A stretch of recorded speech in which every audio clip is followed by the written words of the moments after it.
am Rebecca from ChemKnits, and today we are going to dip dye some yarn into 3 different colors, but rotating the yarn every once in a while. And the hope is to create something sort of soft, subtly variegated, and beautiful. In the past, I've done something like this, but tried to get like a whole rainbow to show up. That isn't necessarily my goal today. I mean, I'm not using primary colors or anything like that, but the goal is more to see where it goes and where we end up. Before we go any further, I want to give a huge shout out and thank you to my lab partner, Katie. Katie, thank you for being my lab partner for today's episode of Dyepot Weekly. The yarn base we're going to use today is one that I haven't dyed for a while. Maybe I've done it in one of like my mystery surprise live streams, but I use this as the base for one of the Hanukkah colorways, I think, or maybe SMS colorways, add-on colorways. But this is the BFL High Twist yarn from Wool to Die For. It is 80% superwash blue-faced Leicester wool, 20% nylon. And it is a really fun 2-ply yarn. There is a good high twist and bounce. And because it has 2 plies in it, the individual plies themselves are a little bit thicker, which is just a lot of fun for the way colors absorb. I adore 2-ply yarns, and Katie, I hope you're gonna love this one. Today we are gonna play with a purple, but leaning towards a deep purple.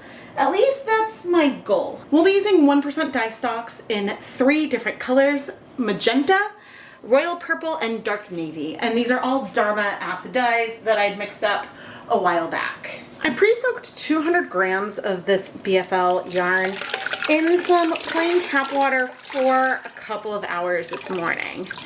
And I'm going to squeeze out a lot of the liquid, and we'll start setting up our dye bath for today. Sometimes I measure things really, really carefully. Today we're going to do a little bit more by feel. And also to leave no water behind. Here I had a pre-soak with 5 tablespoons of white vinegar in it, and this basin, I have no idea how much it is about half full. And I'm adding approximately half of this liquid to our dye bath. So I would say that we probably have a good 2 to 3 tablespoons of white vinegar in here already. But I'm going to add 2 more, and we're going to go start heating up our dye bath. I think we're going to start with our brightest colors before bringing in the navy, because I think the navy is going to deepen everything up. So starting with the deep magenta, see how much we have. All right, we have, there's some bubbles, 65 milliliters. That's a good amount to start with. I would like to have a little bit less than 250 milliliters of dye total, I think, for our yarn. Okay, but we'll rinse this out. We'll probably start with the pink, and it'll be okay if we end up with, say, some leftover colors in our dye bath. And like a little residual pink in with the purple is going to be fine. Let's see.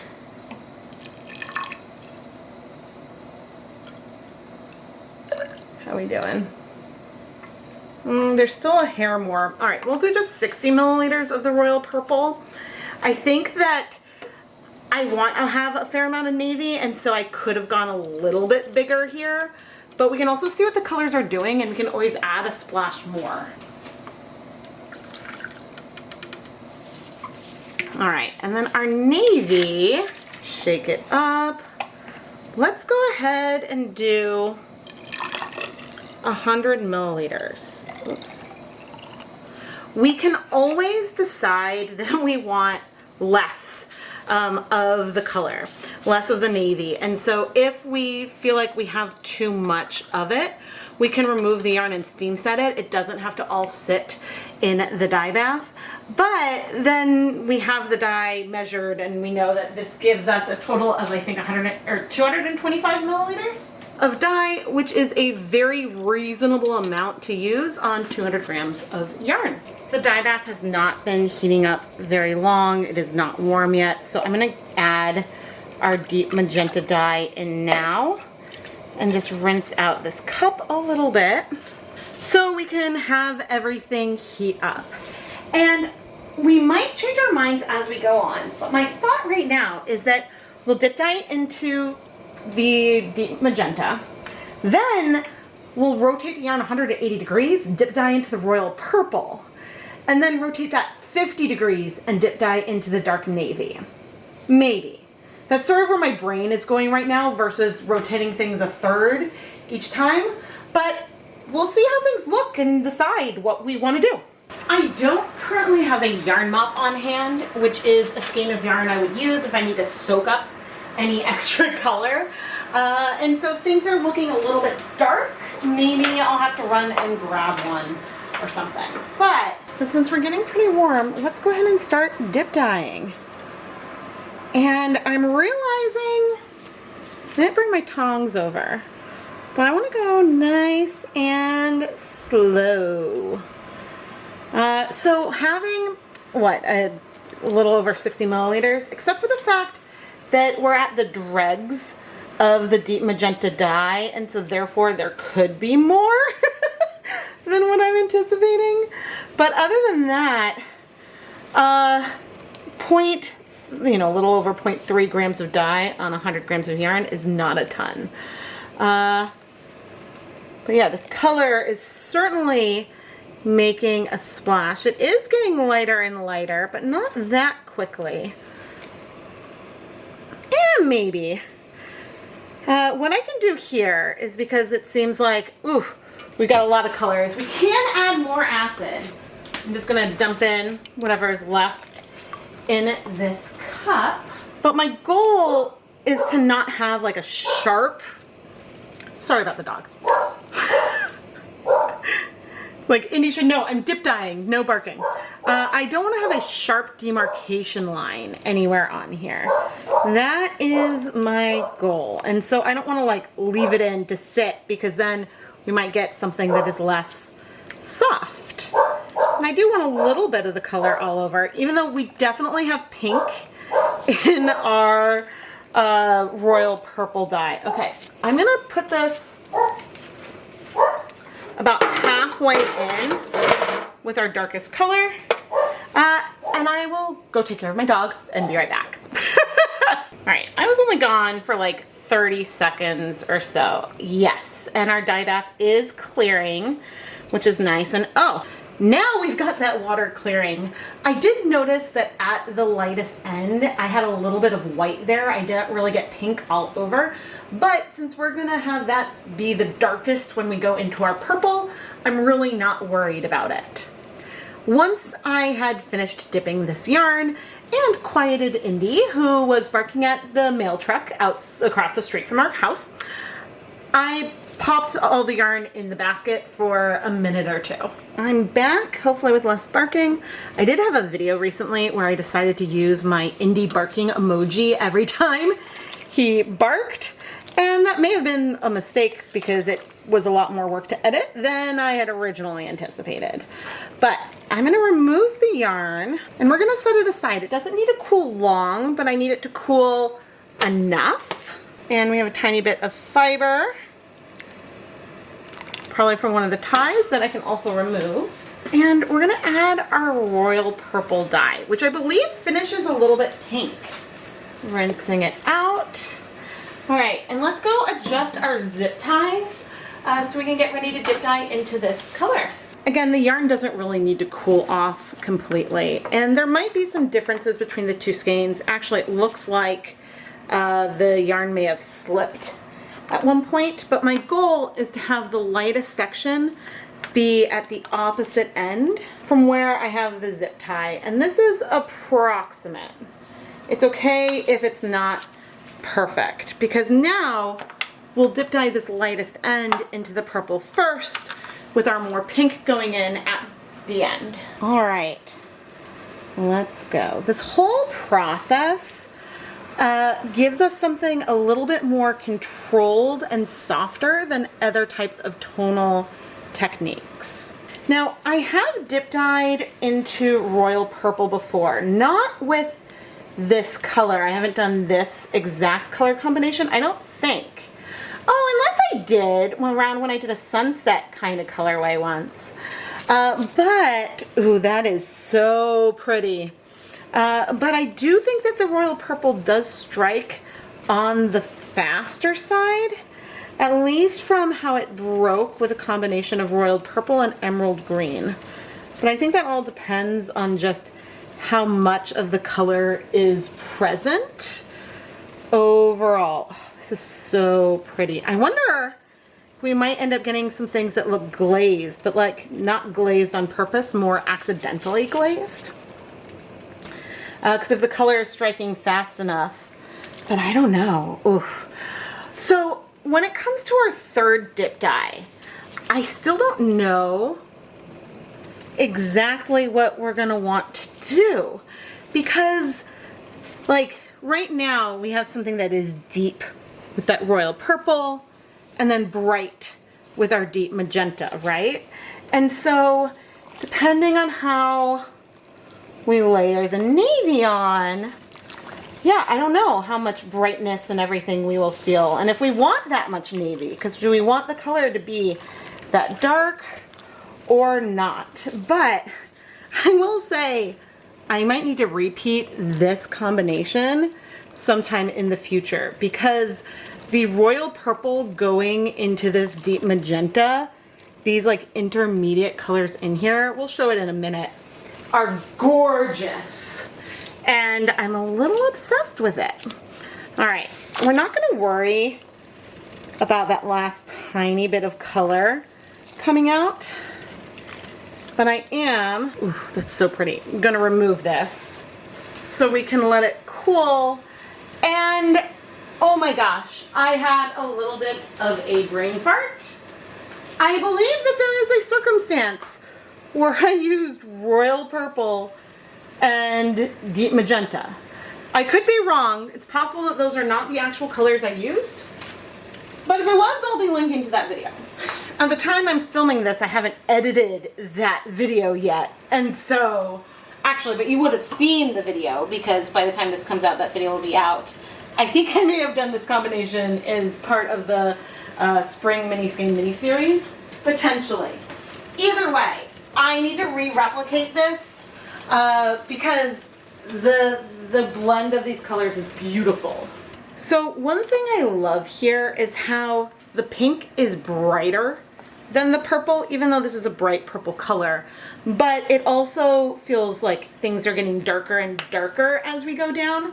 That is a really fun combination, and it's one that makes a beautiful gradient. I mean, imagine this gradient on a shawl radiating out. And so the best way to do that as a gradient would be to do some kind of non-connected mini skeins, but do some color mixing so then you can alternate skeins as you go out, or you could do a soft blank or something.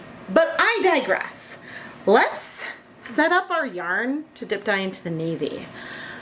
All right, my plan is to go about halfway down and lift, with a goal of the most purple part and the most magenta part being together. And I'll do this over here as well. I'm going to move it approximately halfway down. And so what this is going to do is potentially we're going to lose the brightest pink that we have, because we'll be covering that with the navy. But we'll see what happens. And again, we are not limited to using all of that navy dye. I think I might, because I'm curious, but yeah, we don't have to use it all. And so, I mean, let's go dip dye. One of the fun parts about this project today is that we're not having to wait a long time in between our various dips. Oh man. This might be a lot of navy, but you know what? We're going for it. We'll see what we see beneath. Trust the process. Trust the process. That's a lot of navy. That's a lot of navy. Potential instant regret. Oh my goodness. I mean, I can tell it's funny because when I'm looking at this, I'm thinking, oh no, I only see navy. But on closer inspection, you do see both colors. So those are still there, although it seems like there's a weird spot color. Maybe that's like one of the ties or something. Yeah, I am still seeing like color come through. It's just everything is going to be moodier and way more subtle than maybe originally planned. I'm dipping in the end because I wanted to get a little bit of coverage all the way through. And we do. You can still see our purple and pink. And the dye bath does seem to be clearing. So, I mean, I think we're gonna just trust the process. Trust the process, Rebecca. Add a little more up there. I mean, I don't know if we're gonna add all of the yarn into the dye bath or if we will maybe add it to a steamer basket. I have not yet decided what makes the most sense for our colorway, but the dye bath is clearing, which is a strong sign that there isn't a lot of color left. And so while we have covered a lot, I think we will still see differences in the end. And I'm excited because sometimes when you dip dye, the color sections feel really big, and you can get, say on socks, you can get micro stripes or different kinds of pooling. And I expect we would still get some kinds of pooling here, but it's gonna have a different overall effect. Okay, we're gonna hope that there's not gonna be like transfer from one section to another. Add all the yarn in, whew, breathe, and we're gonna wait 30 minutes and then come back and see how this is going. It has been 30 minutes. And the zip ties, I need to raise them up, and they're a little warm for me to grab. So we'll just let them cool off, and actually I'll turn off the dye bath. And okay, this is odd that we have like an orange color left in there. Don't know what that's about, but not gonna overthink it. Ooh, this is so pretty. All right, I'm gonna set the yarn aside to cool completely, and then we can go wash it. Let's wash our dip dyed yarn. And there was a tiny bit of soap in the water already. I just added a little bit more, just this soap. I'm really hoping we don't see bleeding. The color, it is a saturated dream. I love the like more jewel tone pink with, you see some like brighter pops, and the purple going deeper and deeper into the navy. I'm so excited to see this dry because some of the subtle like color shifts under the navy, which for now look uniform, and they may feel uniform then, but I think they'll stand out a little bit more too. I adore this. I adore the softness of the color transitions, and I adore that we're not seeing any color bleeding. Katie, that makes me so excited. But anyway, I'm gonna finish rinsing out the soap, then I'm gonna put the yarn in my spin dryer and hang it up to dry. Over the years, I've done so much dip dyeing here on this channel, and I've dip dyed into multiple different colors, whether, 6 different flavors of Gatorade, or dip dyeing into 3 primary colors to try to create a rainbow. And certainly, I know I have a video where I dip dyed into 2 colors in as many different ways as I could think of, right? But I don't know if I've done it like this, where I dip dyed into 1 color, into another color, and then into the third, like by going in half. And so then we get this like section here where we have our deepest pink here, I think our deepest purple like here, and then the transition between the 2 of them with the least amount of navy. And it is so unbelievably gorgeous. When I started dipping into the navy, I wondered if I made a mistake because everything down here looked very, very navy. But this definitely feels more pink. This definitely feels more purple. And then there's elements down here that definitely feel like super navy.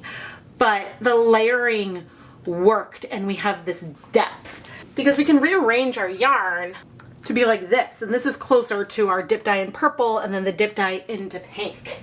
And actually this way, it looks like there's this massive, massive section of navy, but it's only when we sort of shift it back over here and you can see these two sides next to one another that you can tell that they are really actually quite different in a super subtle way, giving us this whole very subtle, gradual transition between all of these colors. I'm not sure if we have a tiny bit of glazing in here, maybe, but it is so pretty. Katie, thank you so much for being my lab partner for today's episode of Dyepot Weekly. I really hope you're gonna love this yarn. I am so proud of how this turned out. And if any of you would like to be a lab partner like Katie, get shoutouts and hand-dyed yarn in an episode of Dyepot Weekly, go and check out the listings in the ChemKnits Creations Etsy shop, which is also filled with hand-dyed yarn featured in my videos. Katie, thank you again for being my lab partner. I am super partial to deep, saturated jewel tones like this. These are the colors that I love to wear, I love to knit with, I love to work with, and of course I love to dye. This is one of those kinds of colors that I'm like, I want a whole rainbow like this. And imagine this with greens and then, you know, maybe a more pink and all kinds of things. Maybe it wouldn't work as well with like a yellow or orange, but still, I can just, in my head, see so many ways to play with these colors. In addition to potentially dyeing warp something like this. If I were to make a really massive skein on my warping board and then use that to warp my loom to do some weaving, that would be unbelievable to have some kind of amazing gradient like that. And even if you do the gradient with the bright colors, with say the pink and the purple, and then just use a tonal navy as the weft, oh, there are possibilities there. Oh my goodness, I need to warp my loom again. That is something that I hope to do this summer. I am Rebecca from ChemKnits, and please subscribe and make sure your notifications are on. This is by far the biggest way that you can help support the channel here. And if you want, I have had some other requests for this, so I don't need more to make it happen. But if you want me to do some yarn dyeing specifically for weaving, maybe that would be like a multi-part mini-series that would span 2 years. Because that's, like, there's a dying to knit a sweater video that's been in progress for multiple years that I still, even though I have the recipe, I haven't scaled that up yet. But you know, it's on my brain. So maybe I should start thinking about that for weaving and doing that. So just let me know in the comments what you think. Thank you so much for watching.